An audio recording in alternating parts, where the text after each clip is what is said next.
성령의 열매를 맺는 또 성령의 열매에 대해서 9가지 성령의 열매를 설명을 했습니다. 이 성령의 열매가 일단 사랑으로 시작을 해서 절제로 끝난다고 하는 이 특징이 베드로 후서에서 강조했던 더하라 라고 하는 이 부분과 많이 흡사합니다. 그러니까 의도적이라는 거예요.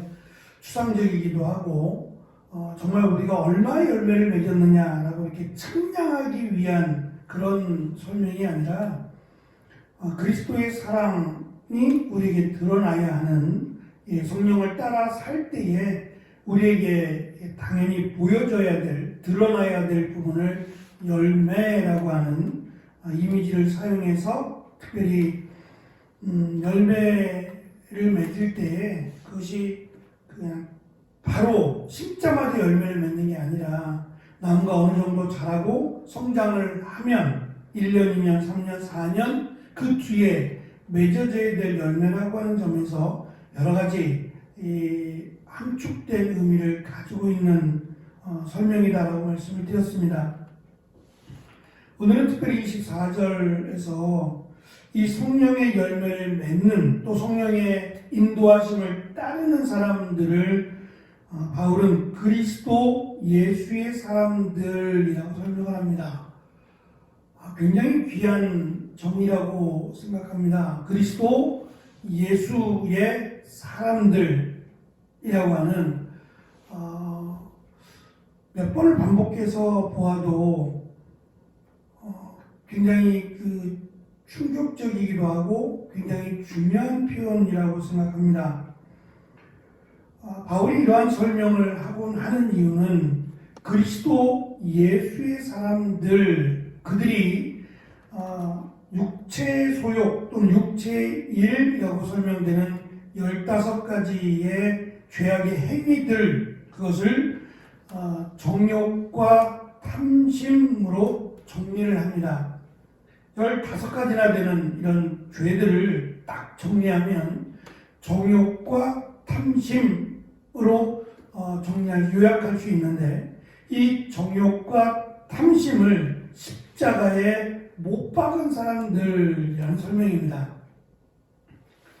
그런데 여기서 못 박다라고 하는 이 단어의 시제가 단순 과거라고 하는 헬라어에만 있는 시제입니다. 그러니까 딱 단회적인 사건인데 딱 한 번 일어났던 십자가에 이미 못을 박았다는 거예요. 그때가 언제냐? 이 단순 과거를 쓴 이유가 예수님께서 십자가에 달리셨을 그때입니다. 그러니까 우리는 예수 그리스도께서 이미 십자가에 달리신 그것을 믿음으로 구원을 받았고요. 그 예수 그리스도의 십자가에 달리실 그때 우리가 예수님을 믿는다라고 하는 말은 예수님께서 십자가에 달리신 그때 우리도 이 15가지나 되는 죄의 항목들, 육체를 따라 사는 이 15가지의 죄의 항목에 해당되는 정욕과 탐심을 십자가에 못 박았다는 거예요. 이미 그것으로 말미암아 우리는 더 이상 육체의 소욕을 따르는 사람이 아니라는 거예요. 이론상 그렇습니다. 이론상 우리가 하나님으로부터 의롭다 하심을 받고 예수 그리스도를 믿음으로 그리스도의 사람들이 될 수 있었던 것은 이론에 의하면 예수님 우리의 죄를 대신하여 죽으심이잖아요. 이미 과거입니다. 그 죽으심을 믿는 거잖아요. 그것처럼 우리가 예수 그리스도의 십자가에 달리심을 믿는 그때에 우리의 육체의 소욕도 같이 십자가에 못 박았다는 거예요. 그러니 더 이상 우리에게는 이런 육체의 소욕 또는 육체의 죄악들이 우리와는 무관하다는 겁니다. 그런데 왜 여기에 매여 살고 왜 여기에 노예가 되어 살고 있느냐라고 하는 사도 바울식의 설명이죠.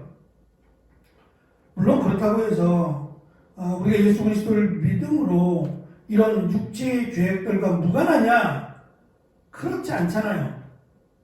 이 땅에 사는 동안은 우리도 여전히 눈에 보여지는 우리가 생각하게 되는 이런 것들을 고민하지 않을 수 없어요. 바울 스스로도 그렇게 얘기했어요. 나도 육체의 정욕과 싸우고 있다는 말입니다. 그러나 싸우고 있는 거지 사실 이거는 이미 십자가에 못 박았다라고 하는 이 과거로 설명을 하는 거예요. 그러니까 이미 우리는 예수님이 십자가에 달려 죽으실 그때에 우리의 죄악도 같이 예수님이 담당을 하셨잖아요. 그러니까 담당하신 거기 때문에 우리는 여기서 더 이상 이것들의 노예가 돼서는 종이 돼서는 안 된다라고 하는 설명으로 지금 바울은 강조하고 있는 겁니다. 그래서 이제 성령의 인도하심을 25절에 있는 것처럼 성령으로 산다면 반드시 성령을 따라 살아야 한다라고 하는 강조를 하면서 세 가지를 26절 마지막 절에서 세 가지의 특징을 강조합니다. 첫째는 헛된 영광을 구해서는 안 된다라고 하는 겁니다. 우리 성경도 헛된 영광으로 되어 있고 개정 성경도 헛된 영광으로 되어 있습니다. 쉬운 성경은 이 말을 교만하지 말아야 한다라고 번역을 했어요. 번역의 차이가 굉장히 크죠. 교만하지 말아야 된다라는 것도 맞고 또 헛된 영광으로 번역한 것도 참 저는 잘 번역했다고 생각을 합니다. 원래 이 말은 합성어로 되어 있고 직역을 하자면 쓰레기 같은 생각이에요. 아무런 유익이 되지 않는 겁니다. 오히려 해가 되는 거예요. 그것을 헛된 영광으로 조금 더 이렇게 포괄적으로 번역을 한 것 같아요. 뭐 교만하지 말라는 것도 맞고요. 결국 그 성령을 따라 산다는 것은 이 땅에 썩어 없어질 것들의 마음을 빼앗기지 않는 거예요. 그것을 아는 겁니다.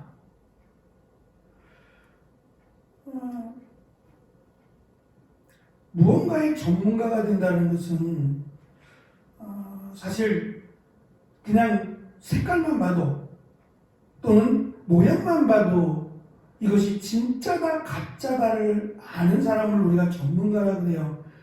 요리 전문가라 그러면 요리 전문가는 그 모양이나 또는 뭐 색만 봐도 이게 맛있겠다, 맛없겠다, 냄새만 맡아도 그래서 요리 프로그램 보면은 요리하는 요리사들은 꼭 이렇게 냄새를 맡아보죠. 먹기 전에 냄새를 꼭 이렇게 맡아봐요. 맛을 봐야지 왜 냄새를 맡아봐요? 우리는 맛을 봐야 알 수 있잖아요. 근데 요리에 대해서 좀 탁월함을 갖고 계신 분들은 냄새만 맡아도 아나 봐요. 이게 맛있다 맛없다를 냄새만 가지고도 판별할 수 있나 봐요. 전문가니까 그러지 않을까요? 이것이 유익이 있다, 이것이 유익이 없다라는 것은 그냥 보기만 해도 알 수 있고 그냥 멀리서 봐도 생각만 해도 알 수 있다는 거예요. 그러니까 죄라고 하는 것은 사실 이 세상에 속해서 죄에 따라 사는 사람들은 이것이 얼마나 무서운 죄고 이것이 얼마나 잘못된 일이라는 것을 분별하기 어렵지만 성령을 따라 사는 사람들은 금방 알 수 있다는 거예요. 이건 아니다 라고 확고하게 알 수 있는 제가 말씀드린 전문가라는 거예요. 죄에 대해서 이건 아니야 라고 딱 생각하고 판결을 내릴 수 있는 그런 사람이 되어야 된다라고 하는 것을 강조합니다. 두 번째는 서로에 대해서 상대방에 대해서 노엽게 하지 말아야 된다라는 설명입니다. 서로 격동하고라고 번역을 했는데요. 이 노엽게라고 하는 이 말이 원래는 앞에서 부르다는 말이에요. 앞에서 부르다는 건데 앞에서 부른다는 것은 주인과 종의 관계예요. 주인이 종을 부를 때 앞에서 부르거나 뭐 아무 데서나 부르겠지만 앞에서 부른다는 얘기는 상관이라는 얘기거든요. 그런데 이 부르다는 얘기가 내가 주인이고 저 사람을 종으로 대할 때의 태도예요. 그러니까 상대방을 우습게 여기는 거예요.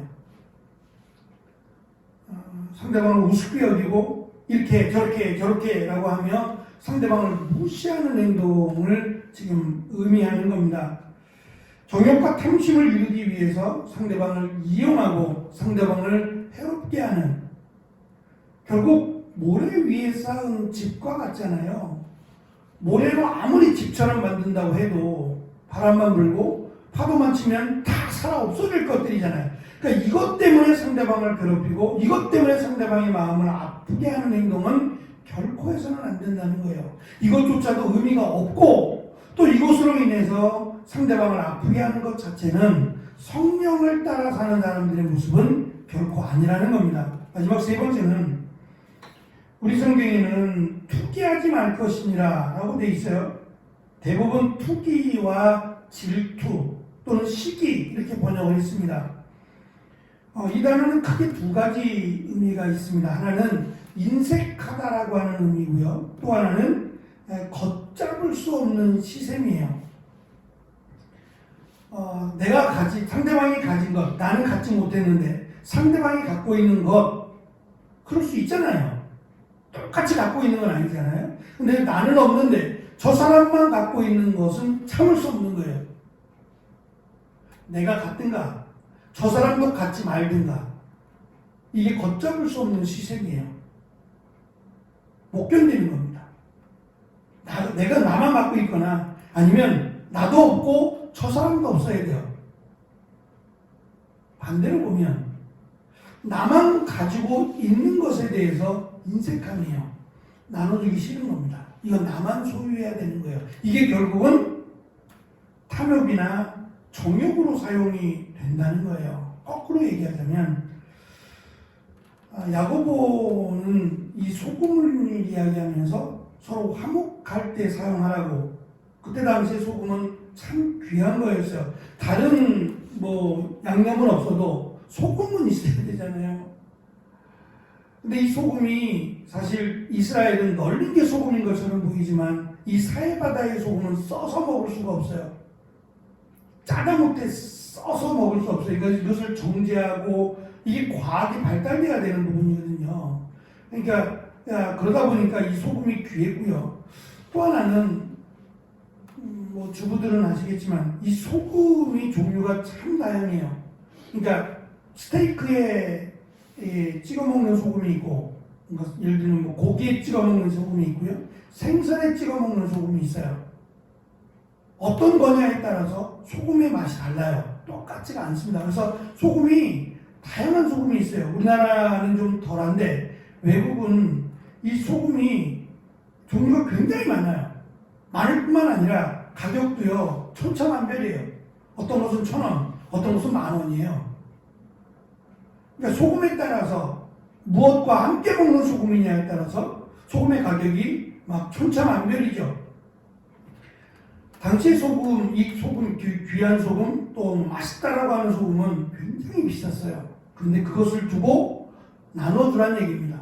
화목하라는 이야기예요. 가장 소중한 것을 나눠주면서 화목하라라고 하는 것을 강조하죠. 결국 성령을 따라 산다라는 것은 인색하지 않다는 얘기고요. 넉넉하다는 얘기고 주기를 좋아한다는 얘기예요.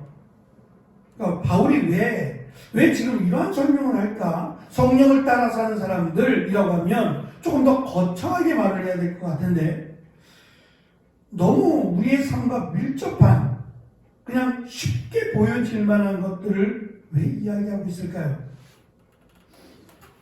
어찌 보면 성령을 따라 사는 사람들이라고 하면서 이웃과의 삶 속에서 아주 사소하게 너무 쉽게 드러날 만한 것들을 설명하는 이유는 이 별거 아니야 라고 하는 이 사소한 것들이 소중하다는 거예요.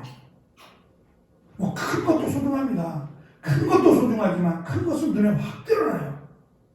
그런데 별거 아닌 것처럼 여길 만한 사소한 것들은 잘 드러나지 않아요. 그런데 이 사소한 것들이 결국 나를 만드는 거예요. 그러니까 성령을 따라 살아간다라고 하는 것은 이 보여지는 그럴싸한 것만을 말하는 게 아니라 별거 아니야 라고 말할 수 있는 그냥 쉽게 넘어갈 만한 그런 말하고 생각하는 늘 우리의 삶 속에서 부딪혀야 되는 이런 작은 부분, 사소한 작은 부분이 오히려 더 중요하다라는 것을 바로 강조하고 싶었던 것 같아요. 그래서 사실은 대단한 게 아니라 그냥 쉽게 여겨지는 우리의 일상이 어쩌면 그 사람이라고 생각하면 좋을 것 같아요. 이 목사님들을 만나다 보면 어찌 보면 공통분모예요. 목사님들은 똑같이 하나님 말씀을 전하고 찬양하고 말씀을 준비하고 기도하고 거의 동일하다 싶을 그런 삶을 살아가는 사람들이잖아요. 그러면 겉으로 보여지는 모습도 비슷하고 말도 비슷하고 목소리도 다 허스키하고 그런 것 같아요. 그런데 가까이 지내다 보면 같은 것 같은데 같지 않아요. 참 다양하죠. 목사 그러면 똑같아야 되는 거 아니에요? 근데 똑같은가요? 왜 다르죠? 그 사람의 삶이 다른 거예요. 인생관도 다르고 삶이 다른 거예요. 믿음이라고 해서 다 똑같지 않은 거예요. 바울은 그 부분 속에서 거창한 이야기를 하자는 게 아니라 별 볼 일 없어 보이는 이 정도 할 만한 그런 부분에서 성령을 따라 행하라는 거예요.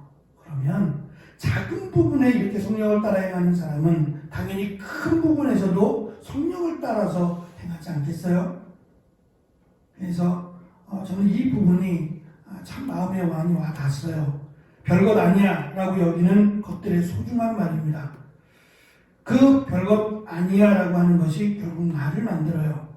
그래서 내가 사소하게 여기는 그런 부분을 어떻게 대하고 있는지 상대방에 대해서 말하는 거나 생각하는 거나 대하는 부분이 과연 나는 어떤가 하고 돌아보면 큰 것은 우리가 실수라고 여기지만 작은 부분은 실수라고 여기지 않을 그냥 무관심하게 넘겨버리는 일들이 많거든요. 그러한 부분에서 내가 이런 작게 보이는 이런 부분에서 어떻게 하고 있는가라는 것을 한번 돌아보시면 이것이 오히려 나를 더 성령의 인도하심을 받고 성령의 열매를 맺고 살아가기에 많은 도움이 되리라고 생각합니다.